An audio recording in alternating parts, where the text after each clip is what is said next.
comprenez cette façon d'exprimer un soutien face à deux pays qui nous sont complètement étrangers et qui sont dans une guerre? Et quelle doit être la position de l'Afrique? Oh, c'est beaucoup de questions. Hein. Deux questions. Est-ce que vous comprenez l'engouement que cette guerre a engrangé auprès des Africains et qui, là-dedans, ont tendance à soutenir un pays? Et ensuite, quelle doit être la position de l'Afrique, vous en tant qu'homme politique? Premièrement, l'engouement est normal. Nous sommes dans un monde connecté. Tout ce qui se passe en quelques points que ce soit du globe intéresse tous les citoyens du monde. Donc il n'y a pas que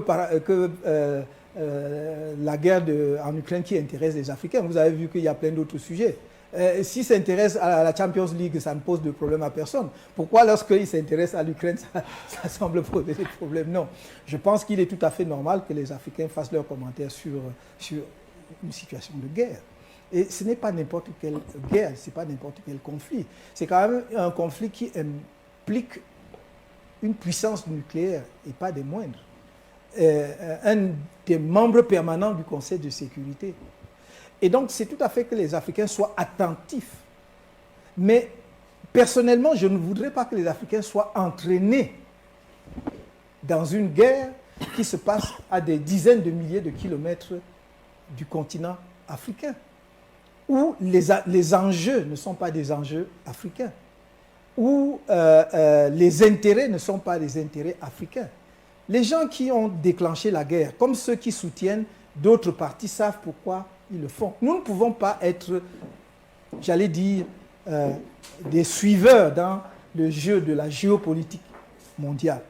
Nous sommes l'Afrique, nous avons nos problèmes et nos problèmes de développement qui doivent nous occuper prioritairement, sans que nous soyons aveugles sur ce qui se passe ailleurs. Mais je ne vois pas pourquoi je dois me préoccuper plus de ce qui se passe en Ukraine que de ce qui se passe en République démocratique du Congo, où il y a eu plus de 10 millions de morts. On ne le dit pas assez, Madame Payette. On ne dit pas assez qu'il y a eu plus de 10 millions de morts en République démocratique du Congo, pour la guerre qui y sévit et qui continue encore avec des relents. Quelle est la couverture que la presse internationale en a faite?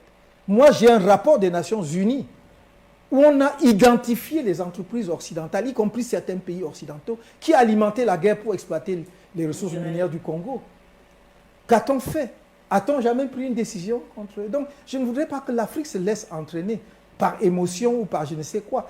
Il n'y a même pas à soutenir un camp ou un autre. Nous devons juste rester l'Afrique en disant, ok, très bien.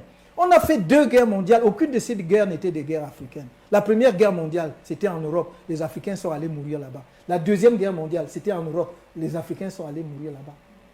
Pourquoi? Pour quelle contrepartie? Et en dépit de la deuxième guerre mondiale, il a fallu que l'on se batte comme on s'est battu pour obtenir nos indépendances. Que l'on nous concède à moitié. Vous avez vu la déclaration de la présidente de la Commission de l'Union européenne sur les Africains, parce que sur le vote au Conseil de sécurité, nous n'avons pas voté comme on attendait que nous votions. Vous avez vu la déclaration de M. Borrell sur les Africains? Sur l'aide, on ne donnera plus l'aide. Nous sommes devenus des mendiants au point où on nous interdit même de penser. On nous appelle des États, mais nous ne pouvons pas décider de nos propres politiques.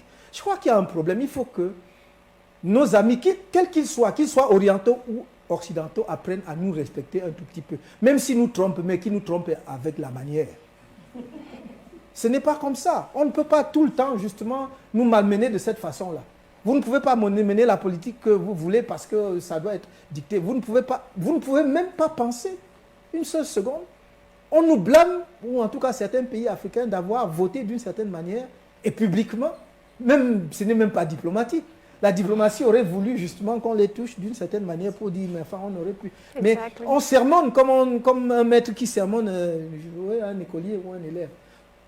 Je pense que la génération, en tout cas actuelle, de jeunes Africains n'acceptent pas cela. Ils n'accepteront pas. Et moi, je les encourage à se considérer comme étant des citoyens du monde dignes et dignes de respect.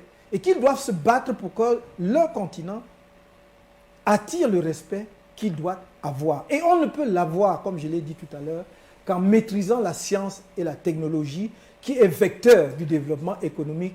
La Chine est devenue la deuxième puissance économique du monde en 30 ans parce qu'elle a compris qu'elle n'était pas prête, après la mort de Mao, Deng Xiaoping, a dit, voilà, nous sommes un pays qui est communiste, nous avons fait l'expérience, ça ne nous permet pas d'aller vite. Il a créé justement des poches, ce qu'on appelait des zones de développement économique spécial, 6 zones de développement économique spécial, où on a attiré la technologie et le financement. Ça a permis à la Chine, puisque les gens n'allaient pas en Chine, de se développer en vase clos. Le jour où ils ont ouvert les portes, on a compris que c'était devenu une puissance économique. Mais une faiblesse de la jeunesse africaine, une de nos faiblesses même de nous Africains, de manière générale, c'est qu'on parle trop. On parle, on vocifère. Dès qu'on tend le micro, l'Africain court et vocifère. Ce n'est pas ça qui change la donne et la face du monde. C'est le travail. C'est avoir une stratégie, une vision et de se mettre au travail pour réaliser cette vision. C'est simplement à ce prix.